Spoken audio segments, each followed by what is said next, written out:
Díomh gach duine agus fáilte over at chuig an sreach arma What It Takes. Good afternoon, everyone, and welcome back to the UCD What It Takes Employability series. My name's Niamh, and I'm part of the UCD Alumni Relations team, and this is our fourth episode of the Spring 2022 series, focusing on what it takes to be an inclusive leader. So we'll be hearing from three incredibly inspiring alumni this afternoon. First, we'll hear from human rights lawyer and policy lead for the Irish Network Against Racism, Patricia Munatsi. Then we'll be joined by Sam Blanckensee, activist and equality officer at NUI Maynooth. And finally, we'll have a presentation from researcher, DEI specialist and commissioner with the Irish Human Rights and Equality Commission, Dr. Lucy Michael. Afterwards, we'll have our usual 15 minutes for our audience questions, and this will be led by our great colleague, Michelle Cohen, who is a careers consultant with the UCD Careers Network. So be sure to drop any questions you have now into the Q&A box there at the bottom of your screen, and the speakers will try to get through as many of them as they can by the end of the session. Finally, this session is being recorded, so if you want to revisit it or if you're having any trouble with connectivity or Wi-Fi issues this afternoon, you can find it on our UCD Alumni YouTube channel starting from tomorrow. So we'll pop that link into the chat there. So without further ado, I'll hand you over firstly to Patricia. Thank you very much, Niamh, for that introduction, and thank you to UCD alumni for allowing me to be part of this important conversation on what it takes to be an inclusive leader, to create an inclusive workplace. Well, I think firstly, it starts by opening up the space to people from a diverse background, ensure that there's equal access to employment opportunities, not just access, but also in terms of outcomes, ensuring that people of different socioeconomic background, ethnicity, gender, nationality, belief status, disability, among other groups are represented, such that when there's somebody who is looking for a job and going through different organizational profiles, just by looking at it, they say, I belong. That is the first step to creating, to being an inclusive leader and creating an inclusive workplace. It's looking at the people that work there and see yourself, no matter where you're coming from, and say, I belong. It is going beyond, tokenism and ensuring that institutions, organizations, and companies reflect the diversity that exists in society. It is ensuring that our practices foster an inclusive environment. It is empowering employees. What does that mean? It means developing the appropriate tools to support team members from different backgrounds. It is building capacities of people that you work with to reach their full potential. It takes recognizing the contribution that others have made in your life, acknowledge it and make it your responsibility to pass it on. Be the reason that somebody else that you work with has the courage to step out of their comfort zone and try new things, learn a new language, learn a new skill, take up presentation or public speaking if they didn't know how to do that before. I'm here personally, not because I'm exceptional, but because somebody believed in me, took a chance on me, and included me. That is leadership. I'm not a self-made person, far from it. I've met along the way a lot of people who have made significant contributions, who have empowered me, encouraged me to take up the space, use my voice to make a difference. That is what it takes to be an inclusive leader. It is ensuring that employees have a voice. We cannot silence voices of the people that we work with. Team members must be included in the decision-making processes to ensure accountability and transparency. Courage is not only the ability to stand up and speak, but it is also the ability to sit down and listen while others speak. That is leadership, giving others an opportunity to speak their mind, to contribute new ideas, to bring different perspectives to the table, and celebrating that. It is creating safe spaces within organizations that we work in for people to talk openly, discuss challenges of racism, discrimination, exclusion, and allow team members to proffer solutions to these challenges. It is creating room for professional development, ensure access to opportunities for growth, be it workshops, new courses, professional development courses. Personally, I speak for myself. There are courses and workshops that I've attended before that have changed my life, changed the trajectory of my career. We must allow room for promotions, for salary increase, for new challenges. We must encourage collaborations, research, co-authorship. This has translated very well on my CV. And it has allowed me to grow and has opened so many doors. When people thrive, companies thrive. It is about transforming people's lives. It is about accountability. It is about being accountable to oneself, accountable to each other, and demand accountability from those that we work with. It is about challenging stereotypes and making it clear that ensuring equality is a shared responsibility. Everybody must get on board. As a leader, if you truly believe in diversity and equality and inclusion, we must commit to the numbers. For instance, how many women do you employ at your organization? And from those, how many people come from a minority background or a marginalized background? Are they paid equally for equal pay? How many are in executive positions? We must ensure that there's salary transparency, there's accountability and openness, regularly publish the statistics and the progress each organization has made in terms of ensuring diversity, equality, and inclusion. We must go beyond just having policies in place, but take tangible steps to ensure that they translate into meaningful change. If we truly believe in equality, we must also be anti-racist. We must champion racial equality and non-discrimination, because we cannot achieve one without the other. It is being intentional in challenging the status quo as a leader. As a leader, we must be very intentional, deliberate, to ensure that we are dismantling a system of exclusion and ensure that no one is left behind.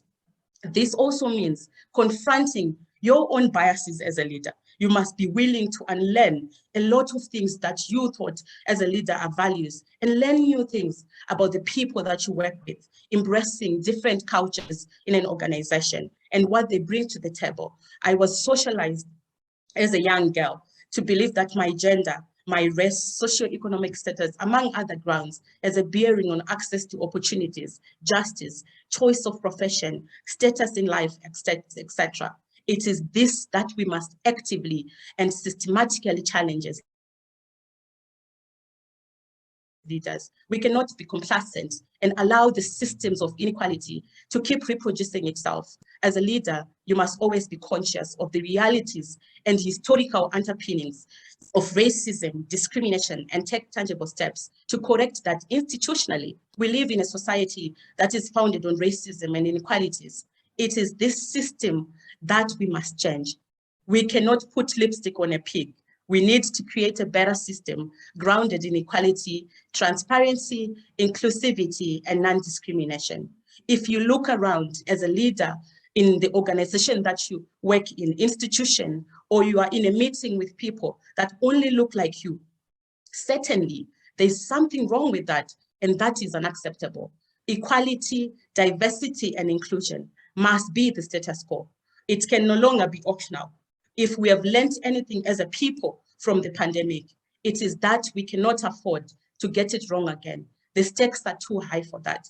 It has been far too long for us to still be talking and debating the merits and the importance of diversity, equality, and inclusion.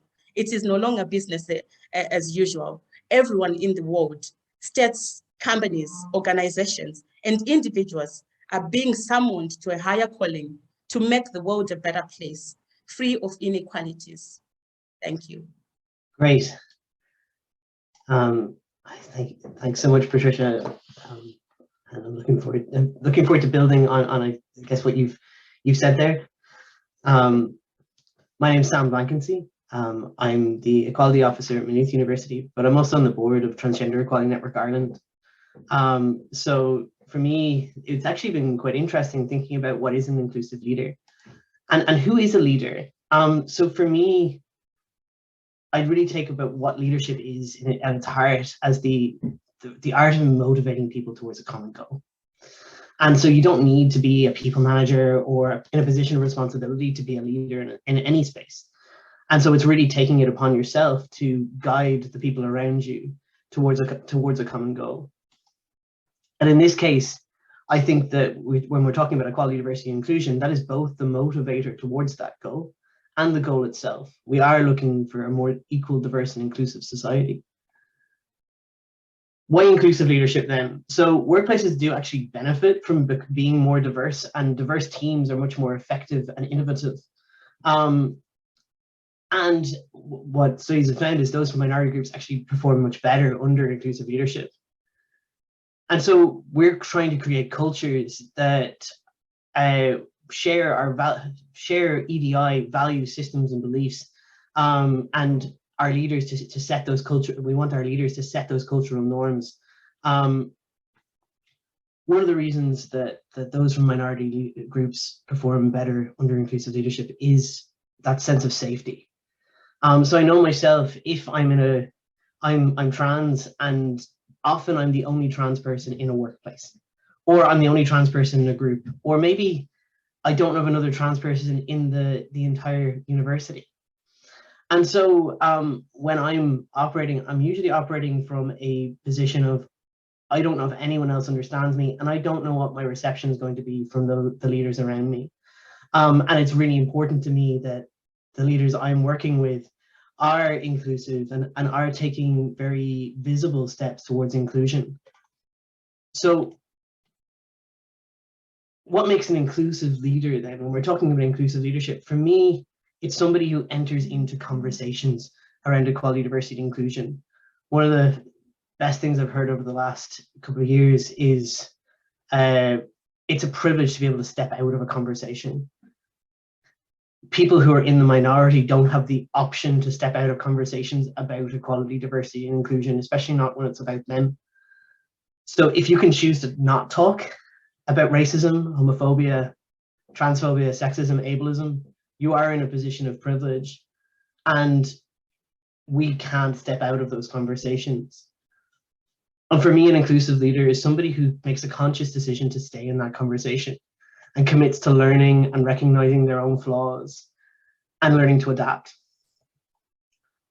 When I think of somebody who embodies inclusive leadership, it's someone who I've seen learning about the diversity in our workplace, who's been honest in where they've made mistakes in the past and have learned from those that they lead.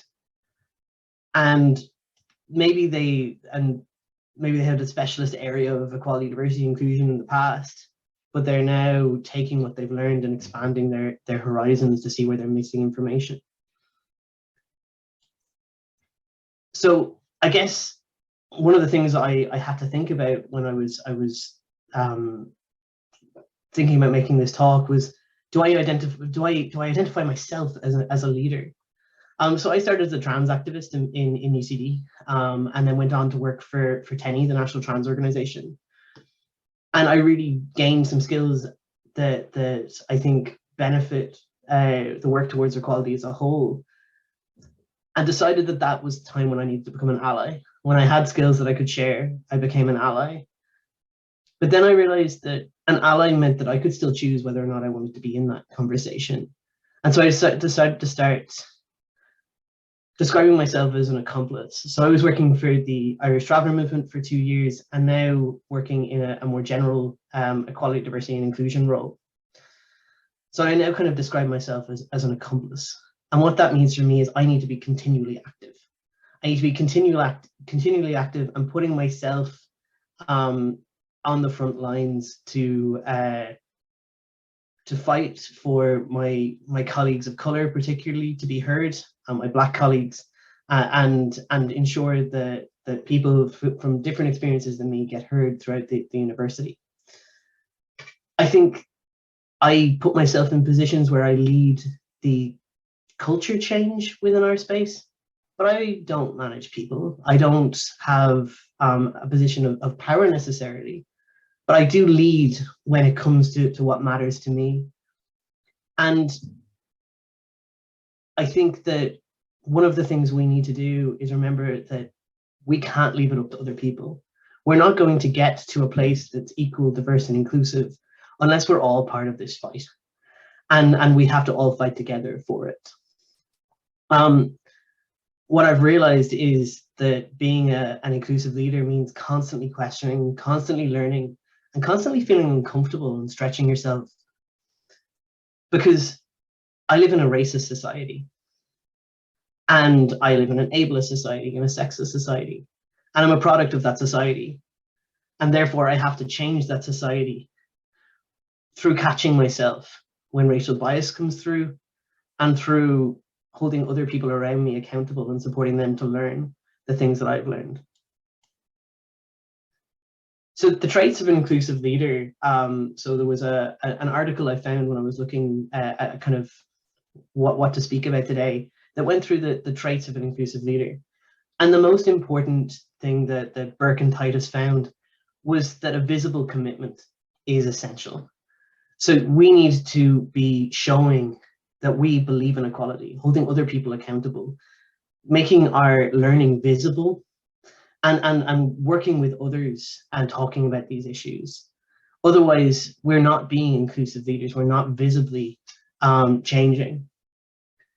Humility was another thing that came across really strongly. So, as I just did there, recognizing that we have biases, recognizing that we don't always get it right, and not through saying, oh, I have biases, I can't change them, but saying, I have a bias here. I know I need to work to try and reduce or eliminate that, and that I am going to do everything I can to counteract that by putting in systems that don't allow for bias to step through, and to raise the voices of other people and give power to other people so that my bias can be counteracted. The other thing that came up was empathy and perspective taking. So spending a lot of time thinking from another perspective, listening to those around you, and really ensuring that you're learning as much as you can from the groups of people who are most affected by the issues we're talking about. So there was a couple of tips they gave or tactics to develop some of these traits that they saw as important.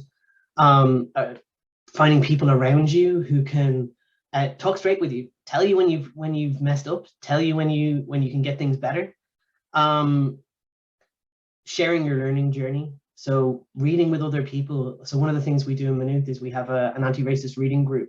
And what that's been great for is discussing biases, but also discussing ways that we can start to eliminate racism within our university and within our lives, and working and learning together. And that's been really useful for us. And it's a group of kind of people who have influence on policy coming together and learning together and not being afraid to be wrong.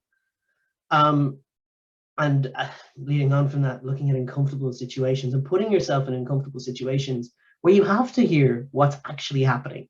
Because so often we don't step outside of our out of our comfort zones and stretch ourselves and really see what the big picture is. We need to see better what the big picture of society is, especially when it comes to racism and sexism.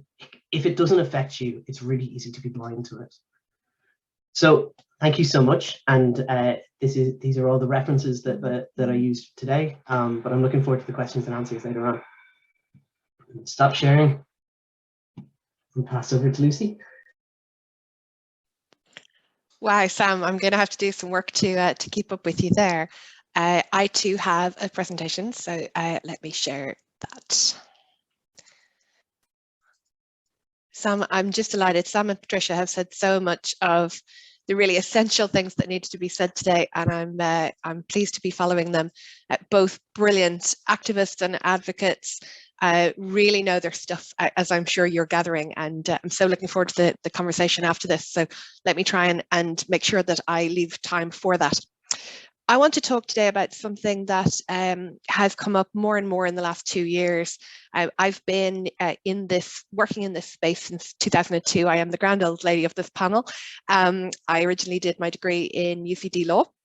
And was involved in student union and so on there, a real home for social justice for so many of us.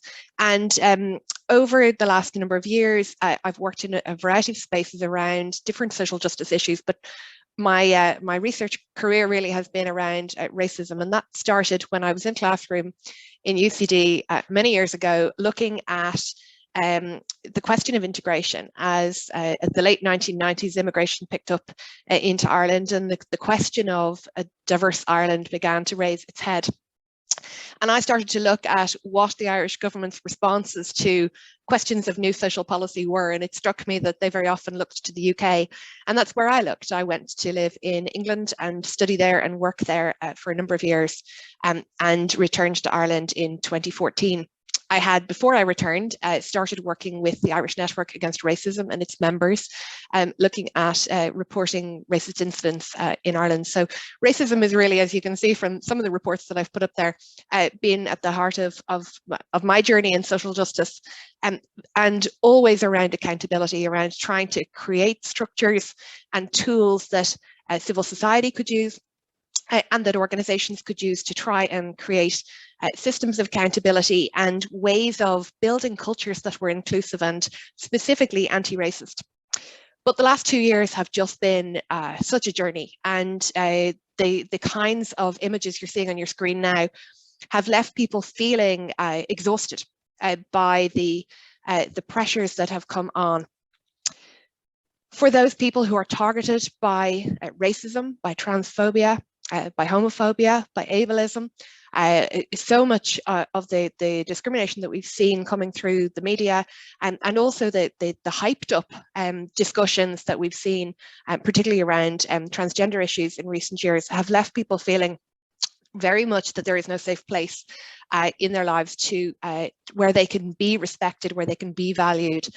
And that's where the workplace really comes in. It's a place we spend so much of our time. And when I've talked to employers and senior members of public sector organizations, they very often said, well, we don't really have anything to do with what people do outside of work. But of course, people bring their whole selves into work.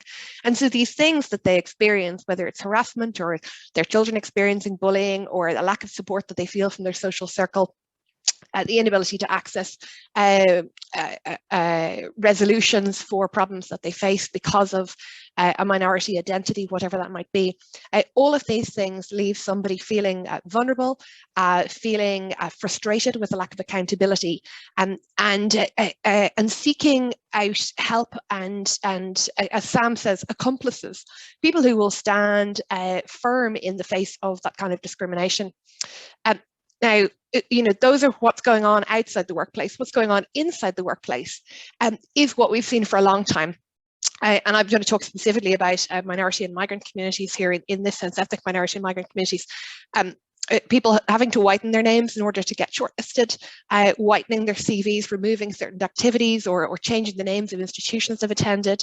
We've seen selective recruitment by employers, which are in many ways discriminatory, but very difficult for candidates to see or to prove that. Lower pay, more precarity, fewer promotions and less choice of move jobs, all things Patricia referenced. That leaves people in a situation where the workplace is something that cannot be easily escaped. If you experience racism or any kind of discrimination in the workplace, it's not that easy to move jobs. It's not that easy to find something new because the labour market is so restrictive when you're faced with discrimination like this. An interesting stat for you here, less than 10% of people who are not targeted by racism can accurately identify it. That number goes up 5 times if you're somebody who has ever been a victim of racism. So we know that people who have been targeted by racism in the past are 5 times better at accurately identifying it than somebody who's never been targeted by racism. As Sam says, somebody who can step outside of those discussions. So given that we know that, what are the responsibilities we have in any organization we're in, whether you are an employer or whether you're in another organization, what can you do? One of the things I'm particularly struck by was a piece of work we did recently for the Higher Education Authority, and this was a race equality survey. It was a survey of staff across universities across the island of Ireland.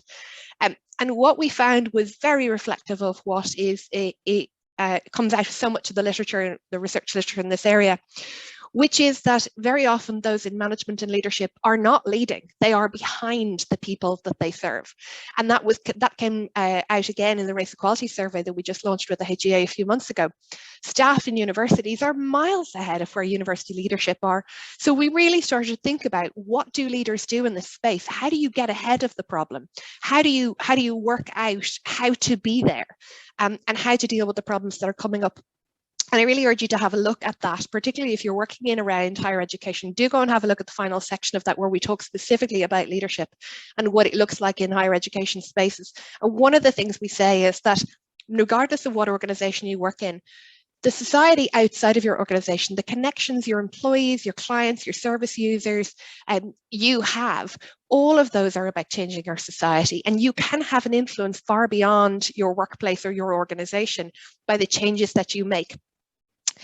One of the things that comes up again and again, and as somebody with a legal background, Patricia does too, we very often turn to the law for the answer to our problems. But one thing we see in the area of equality and inclusion is the complaints and mediation systems very often are just too little too late. So we do ask, you'll see Patricia and I regularly out, and I'm sure Sam too, regularly out asking for policies, mechanisms that are effective, accountability for the use of those. But if you really want inclusive leadership, you have to get ahead of those. Those all need to be there, but you have to get ahead of them. Why? Because complaints and mediation systems are to solve an issue that has already happened. And if you are in an organization where you allow something to happen before you respond to it, that is not inclusive leadership. Complaints and mediation systems are isolating. They burn people out. They're frustrating and they're alienating. They punish the complainant by putting the burden on them. They divert valuable resources away from creating an inclusive environment, and they push them into legal and processes that are around conflict rather than culture building.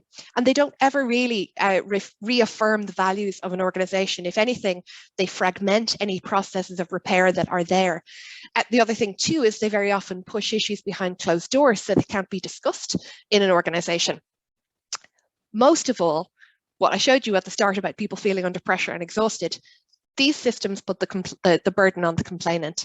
And so, you know, there is a value in saying, how do we get ahead of these? Well, one of the ways we've seen in the last 2 years, I'm sure you'll be familiar with this, is the idea of calling it out, calling out discrimination when we hear it, see it, or come across it in any way. Calling it out has a lot of value in an organization. It puts accountability out front. It lets you get ahead of waiting for something to happen. You can call for an apology. You can create points of solidarity, spotting who those allies and accomplices are. There's an element of public shame in that, reaffirming what the standards of an organization are, and it can force dialogue on an issue that otherwise has not been properly addressed. But it creates some of the same problems that those complaints and mediations systems cause, which is really failing to reassert that inclusive ethos, because calling it out means having to isolate a perpetrator. Ideally, you don't want to get to that point either if you're an inclusive leader.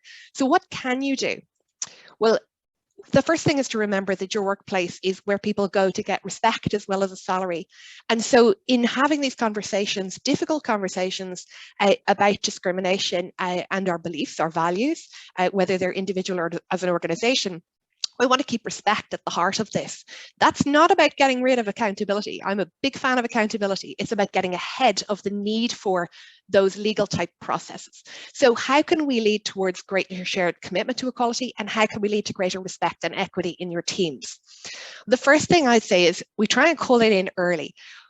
Where you can become aware of issues, do. Where you can put in systems of feedback so that you know what's going on in your organization, do. The more knowledge you have about what's happening across your organization, the more likely you are to be able to build in an inclusive culture. If you don't know what's happening in the next room or the next team or the next Zoom call, you won't be able to get ahead of this.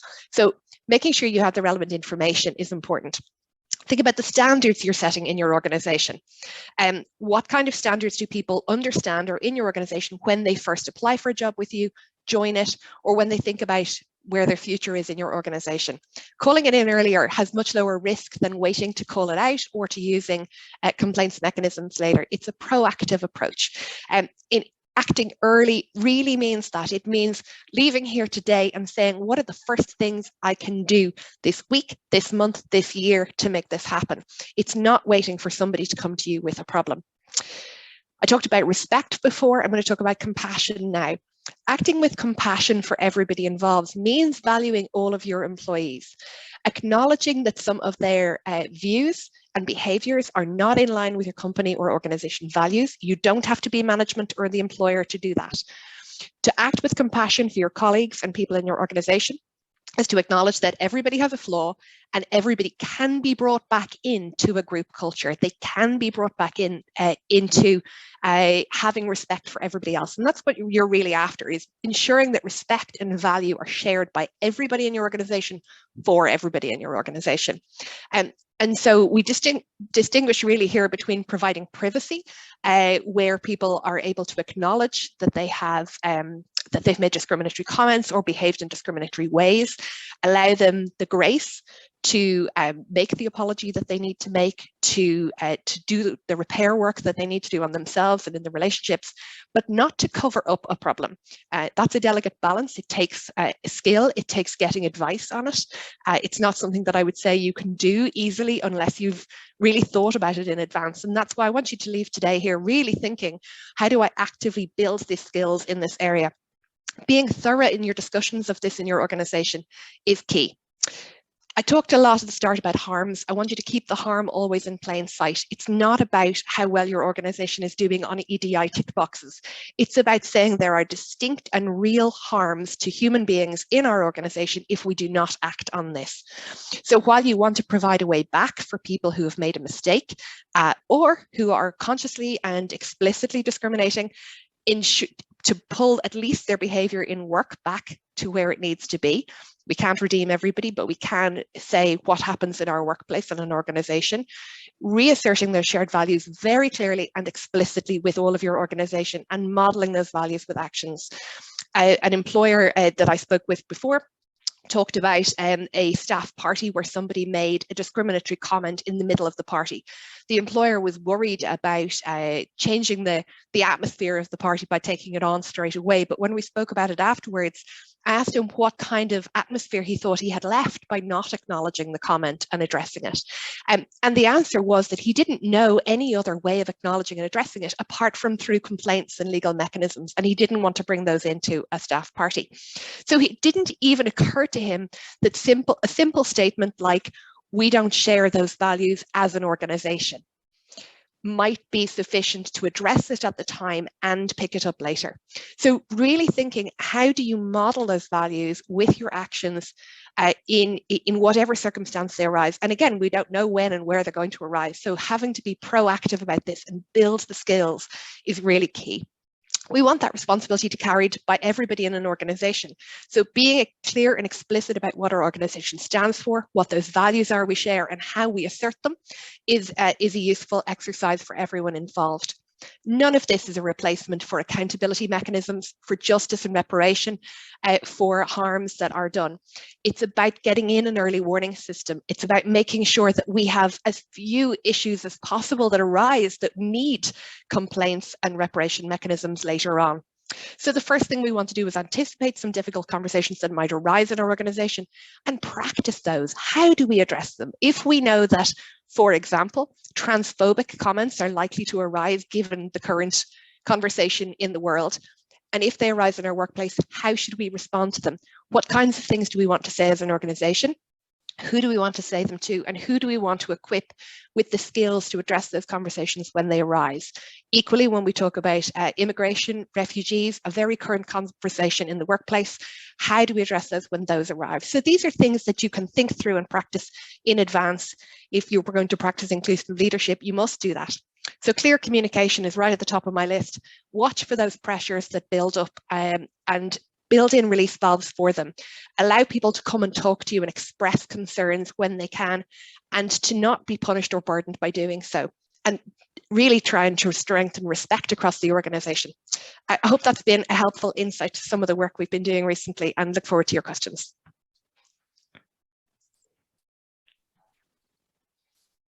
Well, thanks so much, Lucy, Sam and Patricia. And they're fantastic presentations. I think everyone listening has taken so much.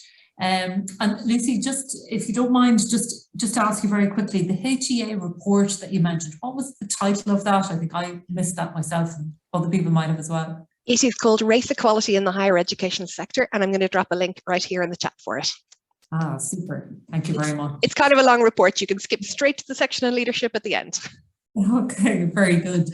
And I think maybe reports like that are useful because just in some of just the questions that, you know, are coming in, but are also people might be thinking a bit about is like the actual practicalities and where they can get help, because there's a danger that, you know, some leadership may see this as something, you know, tag on to HR initially or something like that.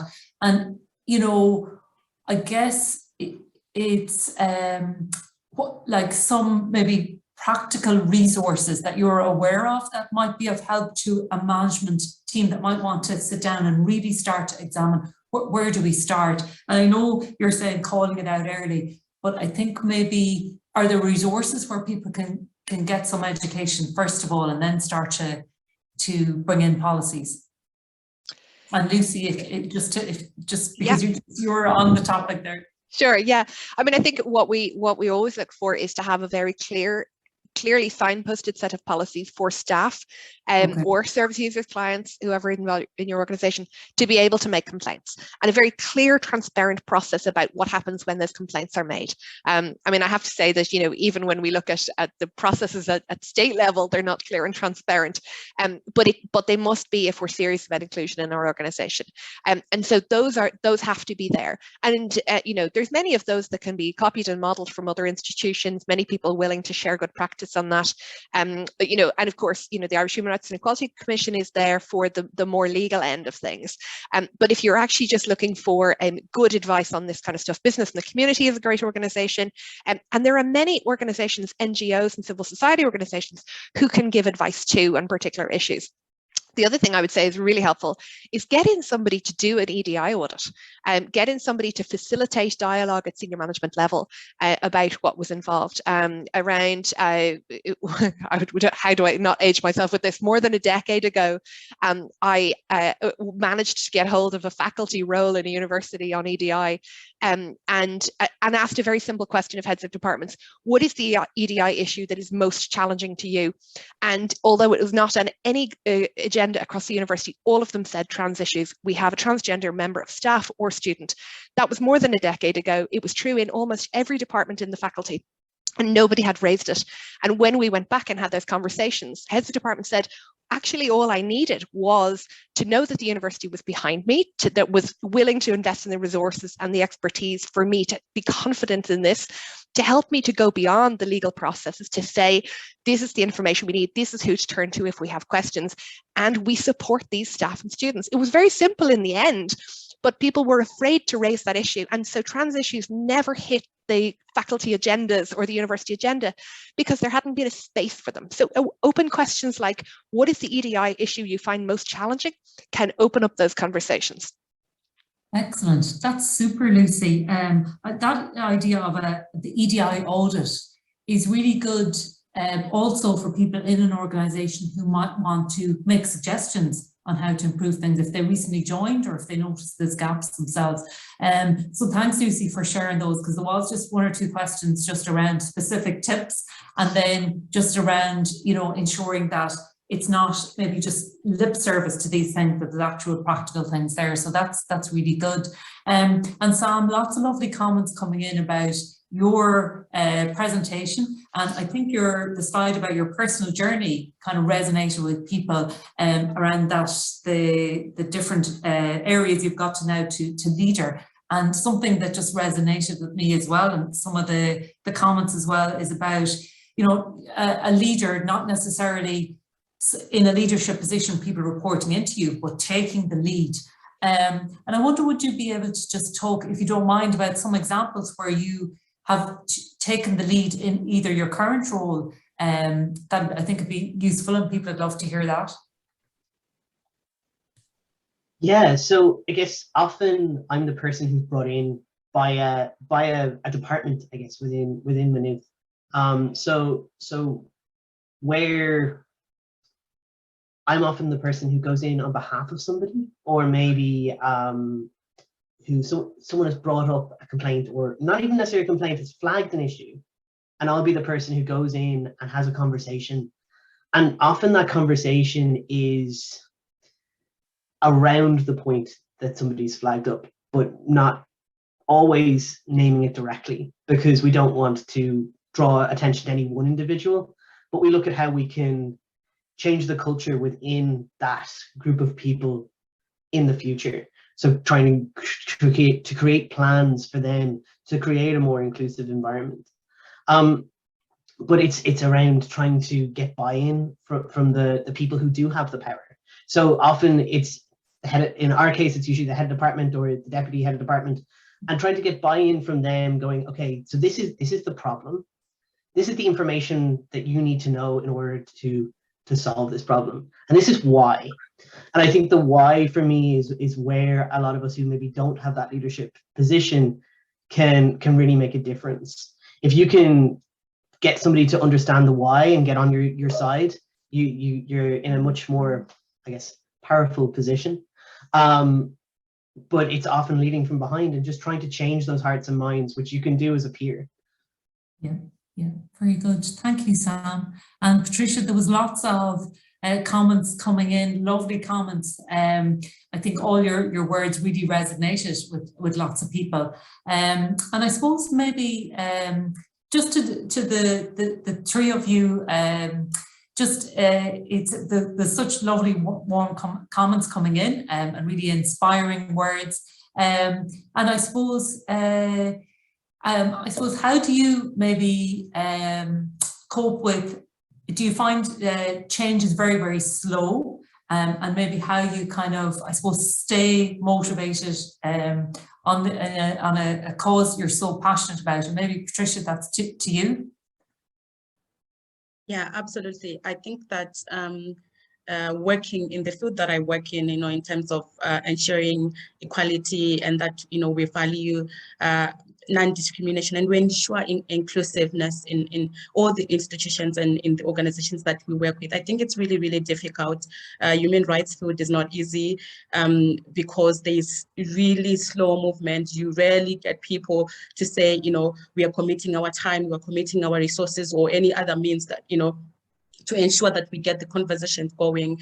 But really for me, what keeps me motivated is the idea that, I'm not going to change the world, in one day. It's really one person at a time. And if at the end of the day, there's somebody who says, my life is better, my life was transformed because Patricia got involved, because, she said something or she represented somebody, I think that's what really matters. We take it one person at a time. If we change their life, if we improve their life in some way, then we are doing our job. But it's really, really slow. And hopefully now that the conversations about, importance of equality, importance of including everybody, of taking on everybody on the journey has been sort of taken a forefront with the pandemic and everything that has been happening in the world.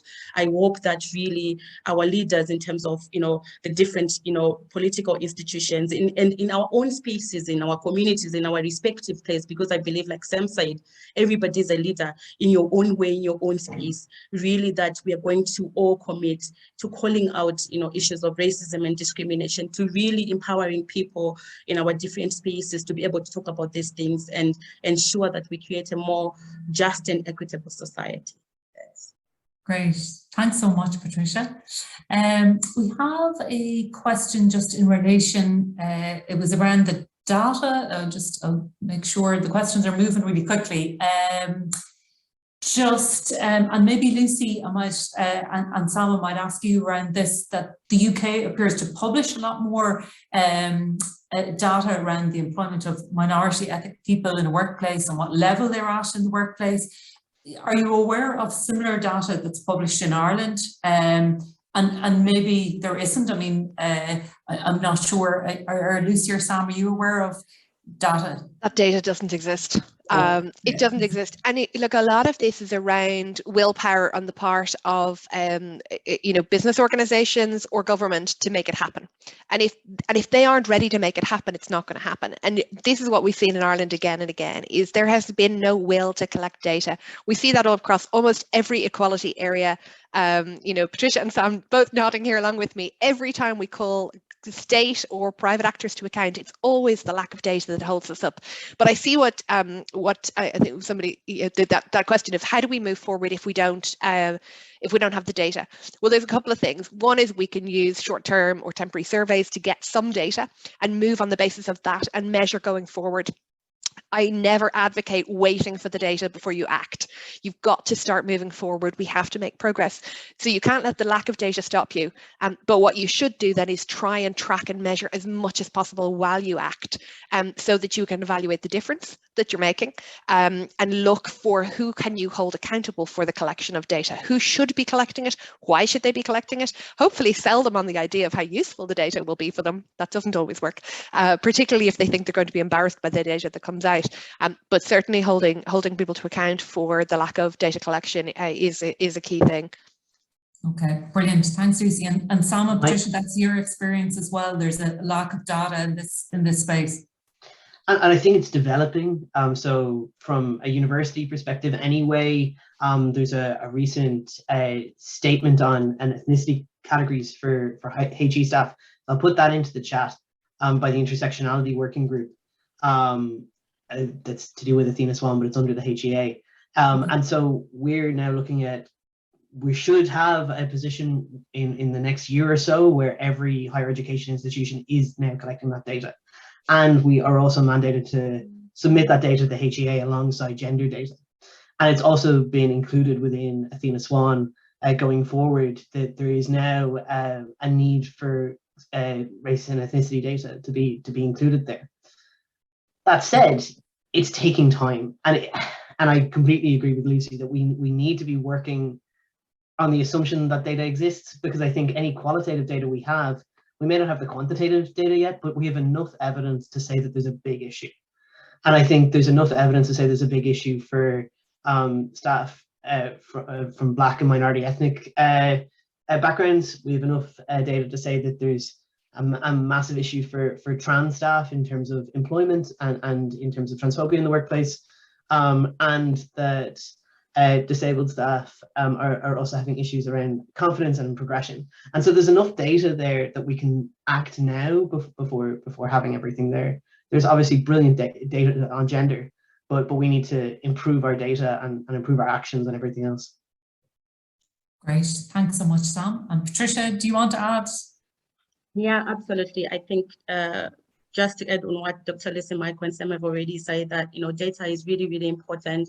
I work in policy, and in any policy creation, and if you want to create a program or an intervention that really addresses the challenge that you intend to address, you really need the right data, updated and comparable, in order to create, intervention that really meets the needs of the people. We cannot just pluck things out of, or out of air. We need to be able to say, has this policy worked? If it hasn't worked, what is the reason? And data helps in terms of adaptability of different policies, different interventions. So absolutely, there is need for updated data that is comparable, that we can use to really create policies and the different programs to be able to ensure that, there is equality, there is inclusion, and everybody else is involved in the different processes. And obviously to just capture the intersectionality of the different grounds, of oppression and inequalities, because you need data for that. There are people who are invisible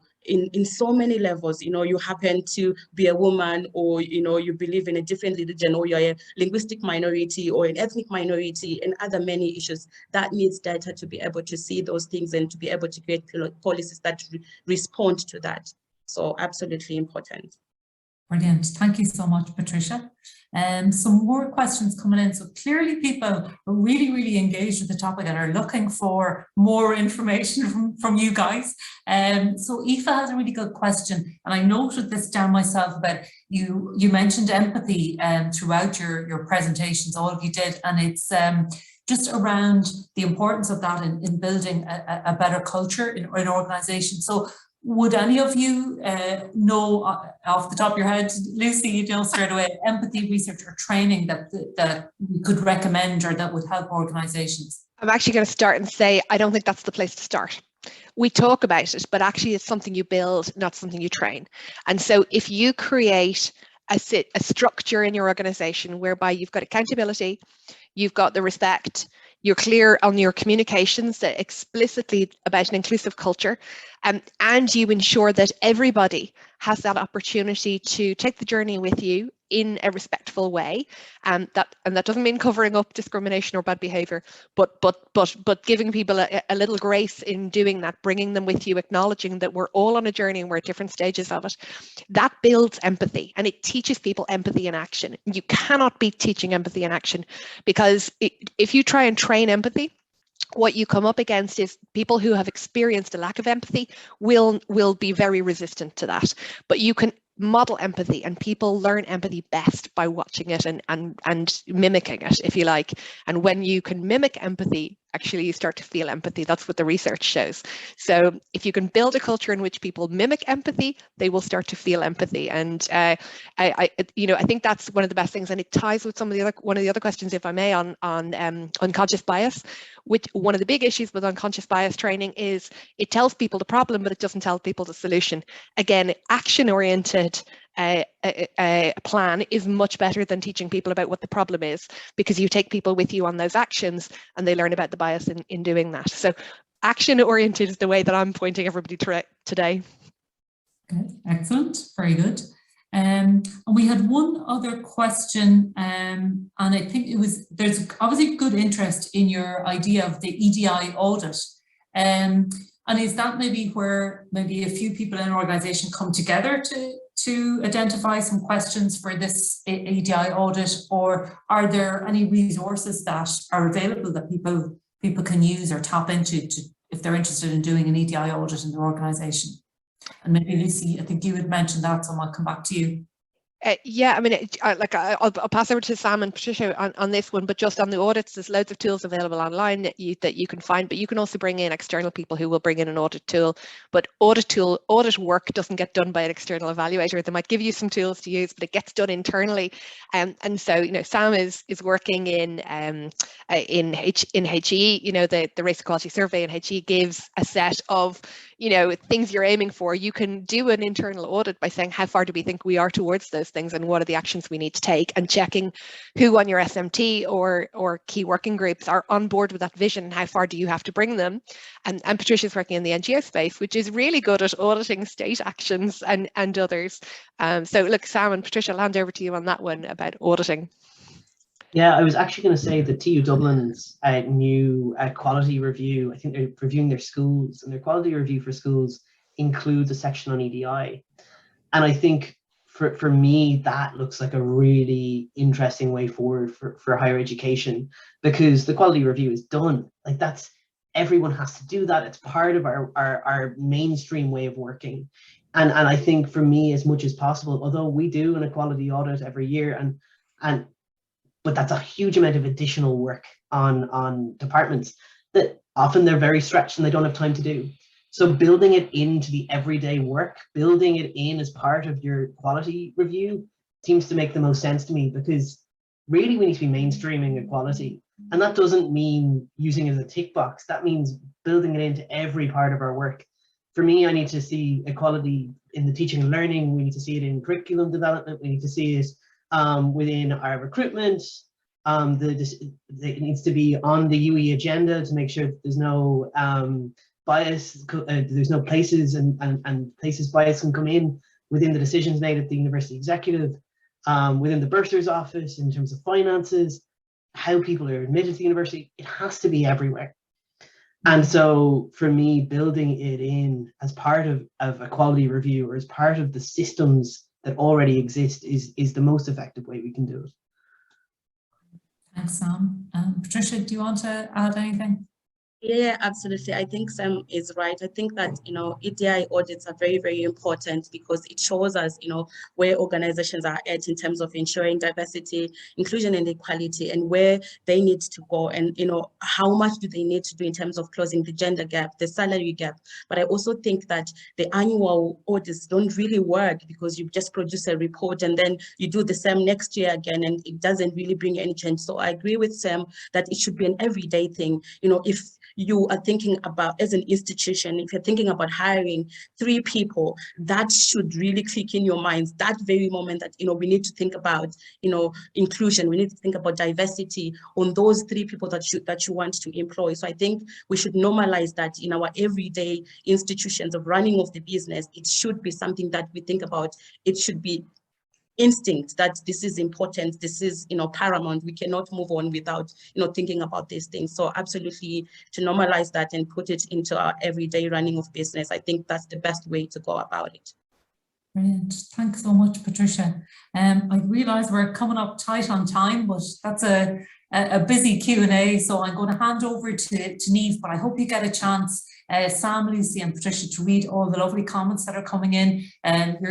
Each of your presentations were fantastic and really resonated with everyone, so thanks so much for your time. I'll hand over to Niamh. Yeah, just to echo that, Michelle, thanks so much, Patricia, Sam and Lucy, for those fantastic presentations and just offering your insights on such an important conversation. And of course, thanks to you as well, Michelle, for your steer on the audience questions and for leading that terrific discussion as well. It was really, really great. Thank you so much. So I'll just come in with a couple of reminders before we wrap up for the last 2 minutes. Just remember, if you're a student or if you've graduated from UCD in the past 2 years, you can take advantage of the many events and consultant advice from the UCD Careers Network. So that link's going to go in the chat now. And then thanks for all of you who tuned in this afternoon. So you can connect with all 3 of our speakers on LinkedIn after the session if you like. So the links to their profiles will be posted in the chat there as well. Also, if you want to look back on the slides from today's presentations as well, you can find them in the What It Takes resource hub on the UCD Alumni Network. So we can find them through the link in the chat as well. And then just a few notes on some upcoming events before we wrap up now. You might be interested in our next What It Takes webinar. So that'll be What It Takes to Innovate Your Career with Design Thinking with Dr. Blanckensee and Hannah Linehan. And that'll be on Wednesday, April 27th. At the same time of 1 o'clock as well. So you can sign up for that session through the link in the chat now as well. This series also aims to support our UC community with career development opportunities. But I'd also like to mention our commitment to supporting our students through the COVID crisis. So generous funds have been raised thanks to alumni and friends of UCD like you. If you'd like to support our efforts to provide urgent financial and mental health support to those students who need it most, you can visit that through the link in the chat as well now. Lastly, you can also find out more about UCD's commitment to equality, diversity and inclusion on the EDI website, and we'll share that in the chat as well now. That's all from us anyway, so thank you so much for tuning in this afternoon, and hopefully we'll see you again on April 27th. Gur mila and take care.